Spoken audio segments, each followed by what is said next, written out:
প্রত্যেকদিন নতুন নতুন কোনো জিনিস জানার চেষ্টা করছি।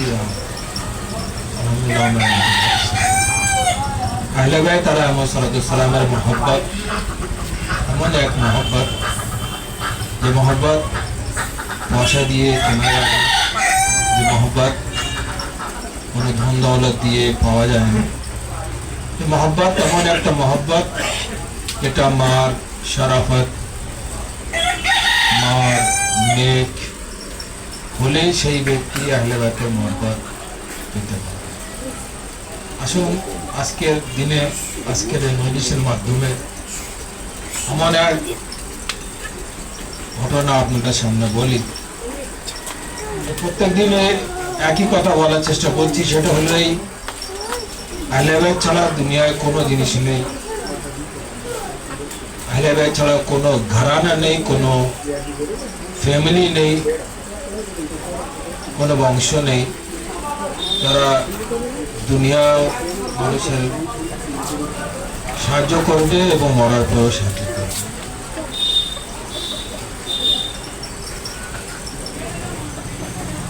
তেহরানের এক ঘটনা আপনাদের সামনে বলি। এক ব্যবসায়ী, যেটা আমি বারবার বলি, দেখেন আমার আপনার ব্যবসার মধ্যে লস লাভ হতে পারে, কিন্তু এই লস আর লাভ যদি আমরা পরিচিত আহলে বাইত আলাইহিস সালামের মহব্বতকারী হই, তাহলে এই লস কোনোদিন হবে না। আহলে বাইত অবশ্যই আমাদেরকে সেই লস থেকে আমাদেরকে বাঁচাবে। তেহরানের এক ব্যবসায়ী, তিনি খুবই দরিদ্র মাঝখানে হয়ে গেলেন। এমন সময় তার কাছে কিছু নেই। সে চিন্তা করলো, শুনেছি হযরত ইমাম রাজা আলাইহিস সালামের রওজায় যাওয়ার পরে মওলা ইমাম রাজা আলাইহিস সালামের কাছে জনাব ফাতেমা জাহরা সাল্লাল্লাহু আলাইহার ওসিলা দিয়ে যদি দোয়া করা হয় তাহলে অবশ্যই ইমাম রাজা দোয়া কবুল করেন। খুবই গরিব হয়ে গিয়েছে, বড় ব্যবসায়ী তেহরানের, কিন্তু সে ব্যক্তি গরিব হয়ে গেছে। এই এরকম সময় আশপাশের লোক সব আলাদা আলাদা হয়ে গিয়েছে। আর মনে হচ্ছে কি তেহরান থেকে যেভাবে হোক ইমাম রাজা আলাইহিস সালামের কাছে গিয়ে বলবো। দেখেন, যখন মানুষ দুনিয়ার থেকে আলাদা হয়ে যায়, মানুষ দুনিয়া থেকে কেটে যায় একদম, তার কোনো সাহায্যের পথ না থাকে, সেই সময় সেই ব্যক্তি আহলে বাইতের কাছে প্রবর্তন করে, আহলে বাইতের কাছে চায়। এই তেহরানের ব্যবসায়ী টাকা থেকে ছিল না, কিছু লোকের কাছে গিয়ে বলছে, ভাই আপনারা তো জানেন আমার কাছে আর কিছু নেই, যদি আপনাদের কিছু মনে হয় তাহলে আমাকে একটু সাহায্য করুন, আমি ইমাম রাজা আলাইহিস সালামের জিয়ারত করতে যেতে চাই।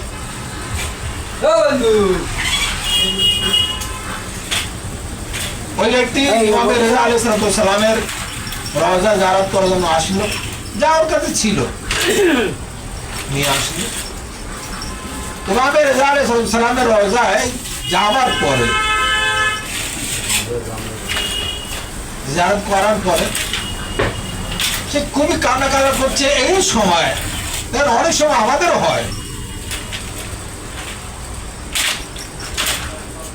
মুসিবত বেশি থেকে বেশি এসে যায়, মানুষের এক জায়গায় থাকেন।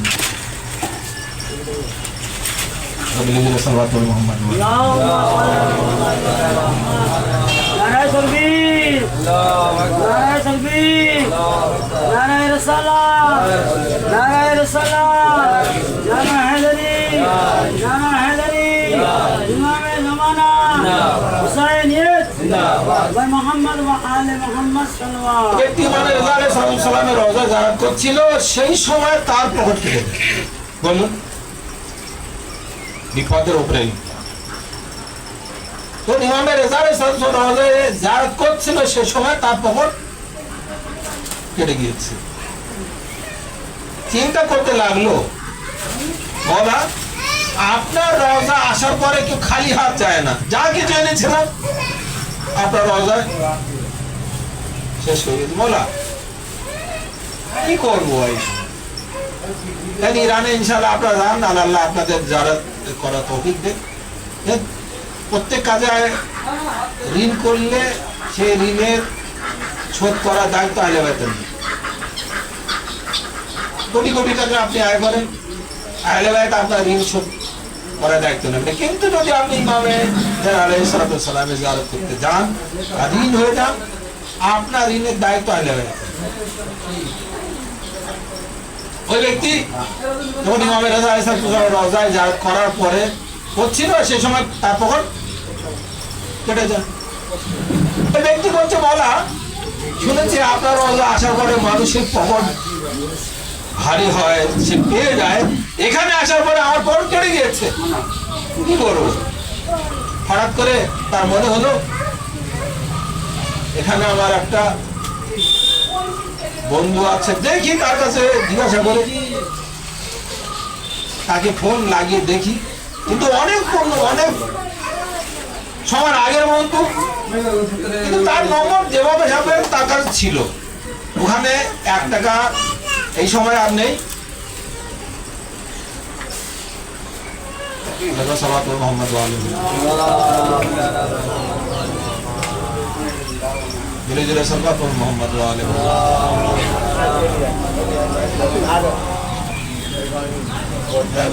মোহাম্মদ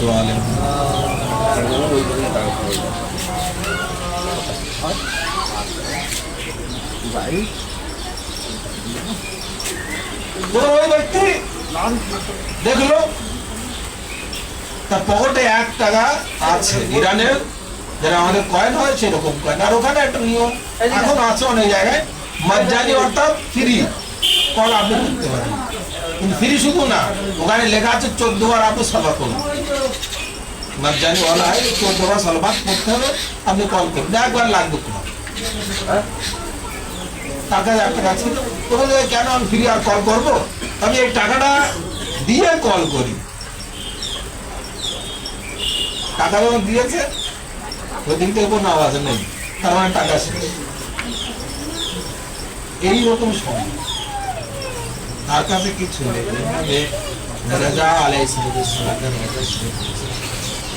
আমি আপনি যদি ওঠান কি করতেন?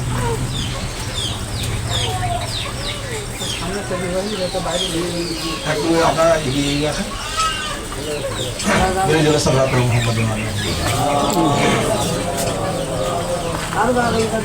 মোহাম্মদ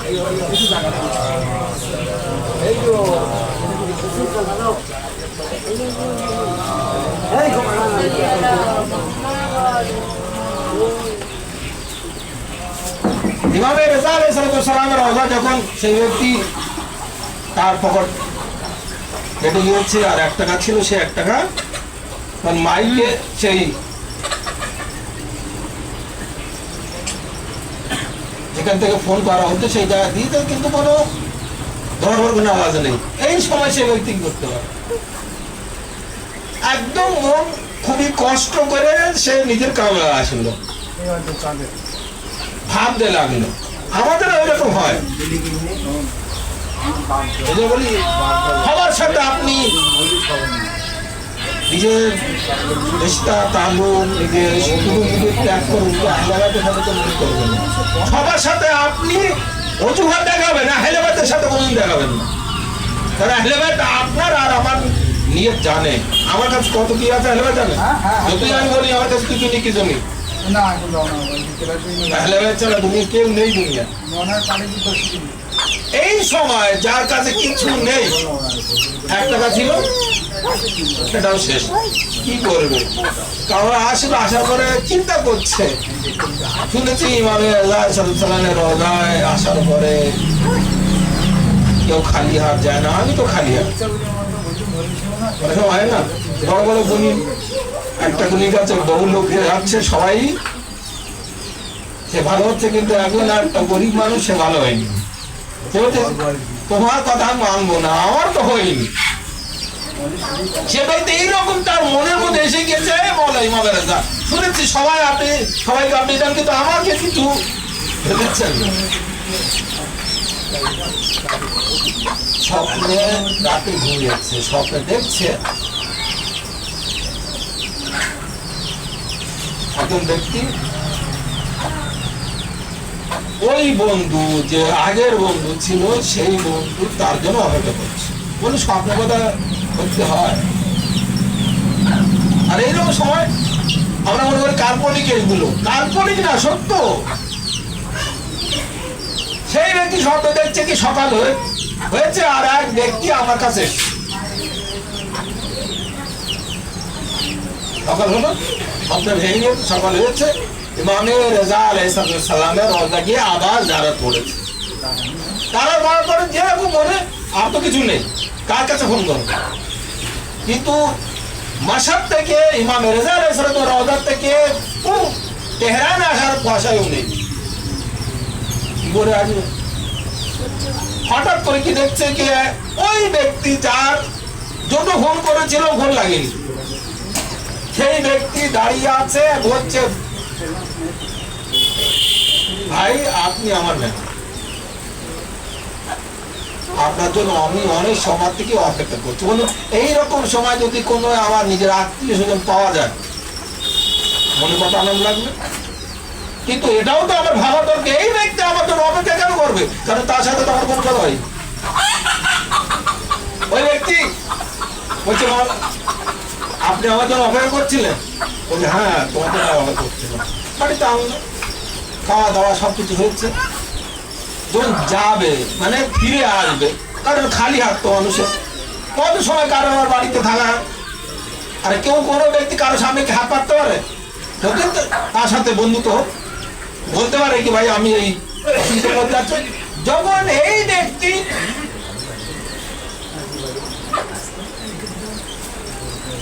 ফিরে আসছে, ওর বন্ধু একটা থলে নিয়ে বসে আছে, কখন আর বন্ধু যাবে সেই সময় আমি দিয়ে দেবো। একটা থলে রাখা ছিল, তার মধ্যে ওর কাছে যত পয়সা প্রয়োজন ছিল সেই পয়সা ওর মধ্যে রাখা আছে। বলছে ভাই আপনার জন্য এই পয়সা রাখা আছে, আপনি নিয়ে যান। এরকম যদি কারোর সাথে হয়, এটা বাস্তব অবাস্তব জিনিস না? সেই ব্যক্তি বলছে ভাই আমি কিসের জন্য এসেছি আপনার কাছে, আমি কিছু বলিনি, আপনি কি করে জানেন কি আমার মধ্যে কি আছে আর আমি কি অসুস্থর মধ্যে আছে, কি অসহায়ের মধ্যে আছে? সেই ব্যক্তি বলছে আমার বন্ধু তুমি যেমন কাল ইমামে রেজা আলাইহিস সালামের রওজা গিয়েছিলেন আর ইমামকে একটা কথা বলেছিলেন, এই বলা আপনার রোজা আসার পরে কেউ খালি হাত যায় না। আপনার রোজায় আসার পর আমি তো নিজের পকেটও কেটে দিয়েছি, আমার কাছে আর কিছু নেই। ইমামে রেজা আলাইহিস সালাম আমাকে বলেছেন, ইমাম আমাকে বলেছেন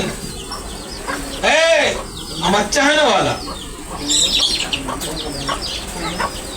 আমার এক চায়নাওয়ালা অসহায় এসছে, সে এই কথা বলতে পারছে না আমার রোজা আসার পরে আমি কি অসহায় আছি।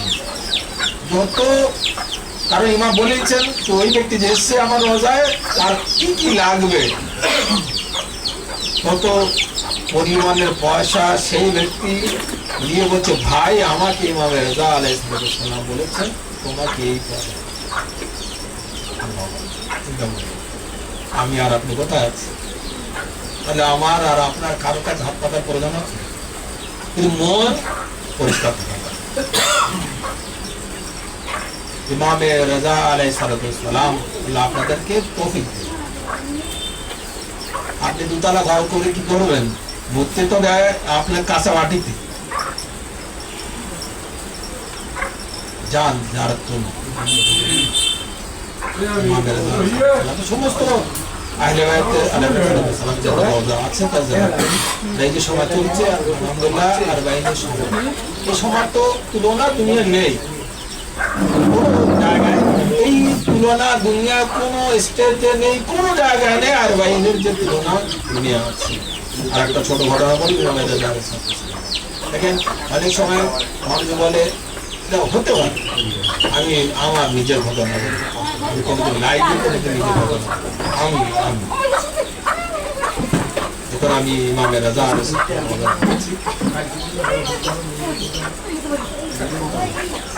যখন ইরান থেকে ফিরে আসছিলাম কারোবার কোন থেকে ইমামের রাজা ইসলামের রোজায় জাহাজ করা সেইবার আসে যখন আমি ফিরে আসছি আমার ভিসা শেষ হয়ে গেছে আর কুমে ভিসা লাগানো হয় না, হয় তেহরানে যেতে হবে অথবা মাসাতে আসতে হবে। আমি চিন্তা করলাম তেহরানে গিয়ে কি লাভ হবে, মাসাতে যাই ইমামের রাজা সাল্লামের রোজা জাহাজ করা। আমি যখন জাহাজ করার জন্য ইমামের রাজা সাল্লামের রোজা এসেছি 6 দিন হয়ে গেছে আমার ভিসা লাগে। আর যে হোটেলে ছিলাম সেই হোটেলটা কিনেছি মানে ইমামের রাজা সাল্লামের নামের সেই হোটেল। সেই জায়গার নিয়ম হলো এই কি আপনি 6 দিন থাকতে পারেন, তারপর আবার একদিন অন্য জায়গায় থাকেন, থাকার পরে আবার আপনি 6 দিন থাকতে পারেন, আপনি একসাথে থাকতে পারবেন। আমার হয়ে গেছে 6 দিন। হোটেলে ম্যানেজার আমার কাছে এসে বলছে ভাই আপনি কি আর থাকবেন? বললাম হ্যাঁ ভাই আমাকে তো থাকতে হবে, কারণ আমার এখন ভিসা লাগানো হয়নি। তুমি কিন্তু এখানে থাকতে হবে। বলে সেই সময় কোথা যাবো, আমি নিজের কথা বলছি, সময় তো আমি অন্য লোকের কথা বলি, নিজের কথা। আমি যাওয়ার কারণ ছিল ইমামের রাজা সালামের রোজা, যার কারণ সেই দিন ছিল বৃহস্পতিবারের রাত। আমি ইমামের রাজা সালাম রোজা গিয়ে যাওয়ার পর বলছি বলা, কারণ মাসাতে তো আমার কোনো চালাবার ইয়ে নেই। আমরা থাকতাম কোথায় কুমে, কুমে সব আমাদের বাঙালি নন বাঙালি সমস্ত জায়গার লোক, ছেলেদের সাথে আমার পরিচয় ছিল, কিন্তু মাসাতে আমার কারোর পরিচয় ছিল না। ইমামের রাজা সালামের রোজা জানি ধরে আমি জার পড়ছিলাম, আর জারের পড়তে পড়তে ইমামের কাছে আমি বললাম নিজের ঘটনা, বললে মাওলা লোকের জন্য তো শুনেছি যে আপনি সাহায্য করেন, আমি তো এখন অসহায়, আমি অসহায়, কারণ আমার থাকার কোনো জায়গা নেই, আর আমার কাছে এমনও পয়সা নেই আমি কোনো হোটেল বুক করে থাকতে পারবো। তাহলে আমার উপায় নেই। মানে সবে জমা ছিল, ইমামের রোজা জারাত করলাম, আর মনে করলাম একদিন যেভাবে সেভাবে রোজা কাটাবার পর আবার তো স্বাধীন পাবো। কিন্তু দেখেন যেটা নিজের মন দিয়ে, আর ওই সময় যখন দুনিয়ার কোন জায়গায় আপনার হাত পাতলে আপনি কোনো জিনিস পাবেন না, সেই সময় আহলে বায়ত আলাইহিস সালাম আমাদেরকে সাহায্য। আমি এই কথা যখন ইমামের রাজা রোজা জানি ধরে বললাম, ওখানে একটা জায়গা আছে, আল্লাহ তাআলা আপনাদেরকে আবার তৌফিক দেবে। আমি বারবার এই জন্য বলি দুনিয়া কিছু, আপনি একটা ঋণ হয়েছেন আর একটা ঋণ হন, 2 লাখ টাকা ঋণ হন, এই 1 লাখ টাকা যে ঋণ হয়েছে 2 লাখ টাকা যে ঋণ পরে যাদের জন্য হবেন, এই 1 লাখ টাকা আপনার আদায় হবে আর 2 লাখ টাকা আদায় আমাদের সামনে আছে। যদি আমি এই ঘটনা বলি অনেক লম্বা। আলহামদুলিল্লাহ কাল মানে মঙ্গলবারের দিন আমার ঘটনা হয়তো বলতে বলতে আর একটা কথা ছিল, বেশি বলবো না কারণ কারো কথা বলা উচিত না, কিন্তু ইমাম আলাইহিস সালাম সাহায্য করে। পরশুদিন সেই ব্যক্তি ইমাম চাইলে কিচ্ছু হবে না, আর ইমাম যদি না চায় সব কিছু। ইনশাআল্লাহ আগামী মঙ্গলবার আমার এক ফ্যামিলি যাচ্ছে ইমামে আলী আলাইহিস সালামের রওজা আর মাওলা হুসাইনের রওজা, ইমাম মুসা কাযী আলাইহিস সালামের রওজা, যার কাছে 1 টাকা নেই, দুনিয়ার 1 টাকা নেই। কিন্তু আমাকে ফোন করে মাওলা সাহেব কি করে যাবো, এখন যদি ইমাম ডাকে তাহলে আপনি অবশ্যই যাবেন। বাংলাদেশ থেকে এখন ভিসা দিচ্ছে না ইরাকে, তারপরে সে যাচ্ছে, জানি না কি হয় ইমাম আলাইহিস সালাম কাকে কিভাবে ডাকে। যে কথা আমার বলছিলাম রাত ছিল, ইমামের রাজা সালামের রওজা জিয়ারত করলাম, ঘোরার পর বললাম বলা আমার তো আর কোন জায়গা নেই থাকা, আপনার এই রওজা থাকো আর কি। এই কথা শুধু আমি নিজে বলছিলাম আর চলতে পান করছি, কারণ যখন মানুষ অসহায় তখন আর চোখে পানি তো বলবো, আমার চোখে পানি পড়ছিল। হঠাৎ করে দেখলাম যাকে আমি পড়িয়েছিলাম কোনো সময় সেই ব্যক্তি আমার পিছনে দাঁড়িয়ে আছে, বলছে মনে সাহেব আপনার নামাজ পড়ছিলেন, আমি অনেক সময় অপেক্ষা করছিলাম কখন আপনার নামাজ শেষ হবে, আপনার সাথে জিজ্ঞাসা করবো আপনি কবে এসেছেন। যখন নামাজ শেষ হয়ে গেছে আমার কাঁধে হাত দিয়েছে, আমি পিছনে যখন দেখলাম সেই ব্যক্তি, বললাম ভাই কি ভালো আছে, আপনি কবে এসছেন, আমি বললাম এই। তো আমার হাত দেখে সে বুঝতে পেরেছে, বলছে আপনার মনে হচ্ছে আপনি অসহায় যাচ্ছেন, খুবই আপনি চিন্তিত আছেন।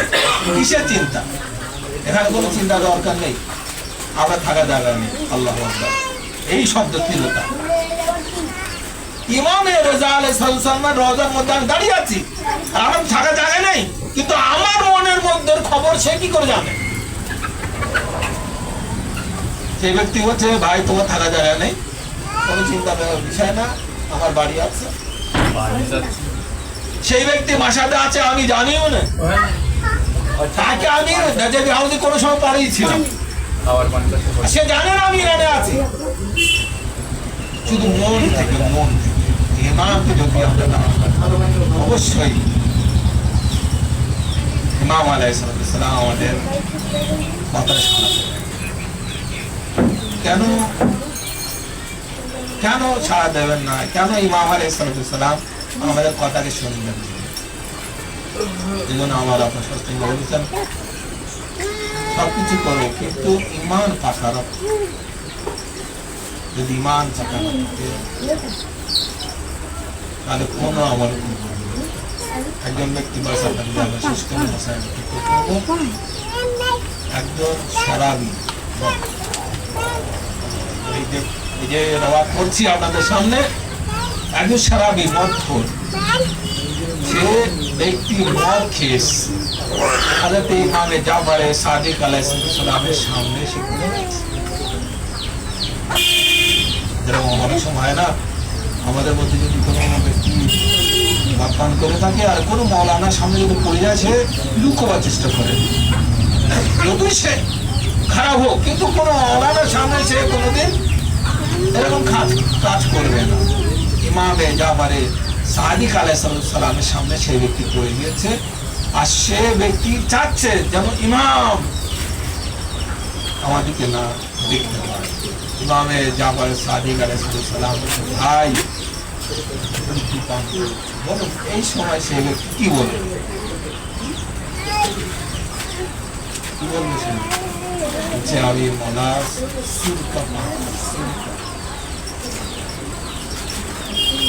ইমাম জানেন, ইমাম জানেন না, ইমাম জানেন। ইমাম বললেন ভাই যেটা বলেছে এখন সেইটাই, তুমি যেটা বলেছো এখন কিন্তু সেইটাই, আমার যে খুশবু আসছে সিরকা, কিন্তু যেটা বলেছো এখন সেটা কিন্তু আসছে। তার মানে হলো আমরা সবার সালামের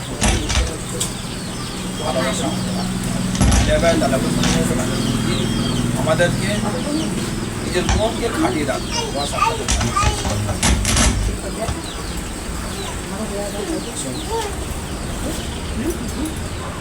একটা পানি নিজের চোখ থেকে বার করে, আজকে একটা আবার করছিলাম কান্নার উপরে, এই যে চোখ থেকে আমাদের পানি পড়ে, এই পানির কত মূল্য, আর এই পানি যখন আমার আপনার চোখে পড়ে, এই পানি কে নেয়?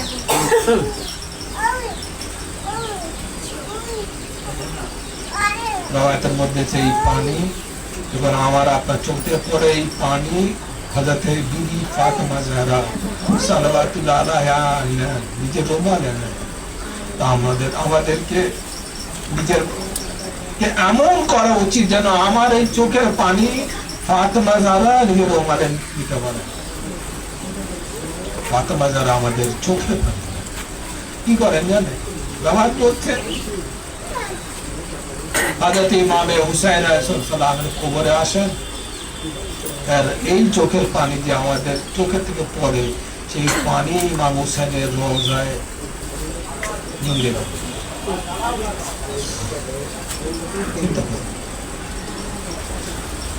কত মূল্যবান এই পানি যে আমার আপনার চোখ থেকে পড়ছে হুসাইনের নাম। আমরা কোন সময় কাঁদি না, একমাত্র কাঁদি কখন? হুসাইনের জন্য। কেন কাঁদি না? কারণ হুসাইন হুসাইন যে আমাদের জন্য করেছে, বিশ্বের জন্য করেছেন এমন কেউ করেনি। বাস আপনাদের আমরা শেষ করলাম। আসুন জনাবে হযরতে ইমাম হুসাইন আলাইহিস সালামের একটা হুসাইন আলাইহিস সালামের শাহাদাতের সময় যখন সবাই সবকিছু কেড়ে নিয়েছে, তখন কাফন ইমাম হুসাইন নিজে পড়েছিলেন, তখন কাপড়ও যখন কেড়ে নেওয়া হল, এক জালিম আগে আসছে, সে দেখছে হুসাইনের কাছে কি আছে, দেখলো হুসাইনের কাছে কিছু নেই, কিন্তু একটা আংটি হুসাইনের হাতে আছে। যখন সেই ব্যক্তি দেখছে ইমাম হুসাইনের হাতে আংটি আছে, চিন্তা করলো হুসাইনের হাতে আংটি আছে, কি করে আমি আংটি খুলবো। যে আগে আসলো চেষ্টা করছে হুসাইনের হাতের আংটি, কিন্তু যখন আংটি খুলছে পুরো পাথর, একটা পাথর নিচে দেখছে আর একটা পাথর। হযরত ইমাম হুসাইন সালামের হাতের আংটি পাথরকে কেটে সে নিয়ে চলে গেছে।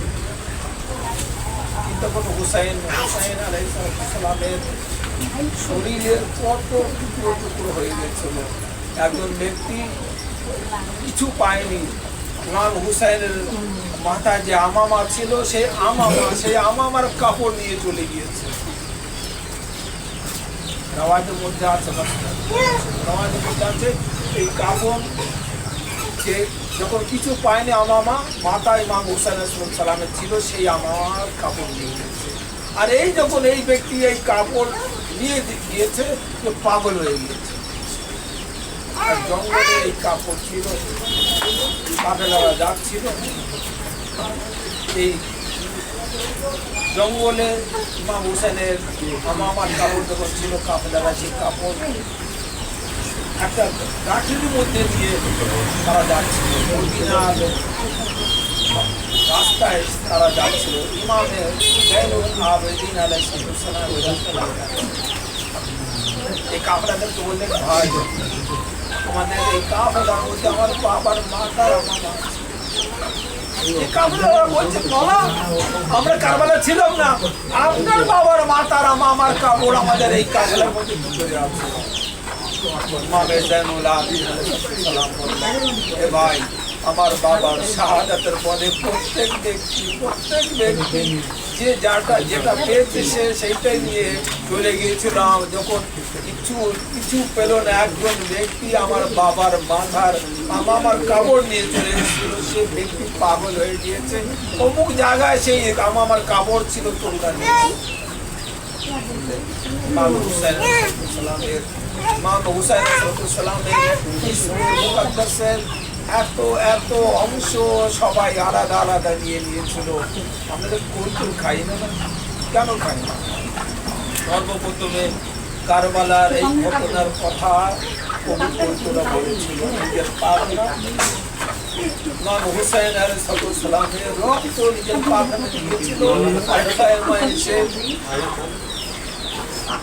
আহলে হারামদের সামনে এই পাখনার থেকে যখন রক্ত টুকরো পড়েছিল, আহলে হারাম বুকে গিয়েছিলেন আমার মওলা হুসাইন আলাইহিস সালাম।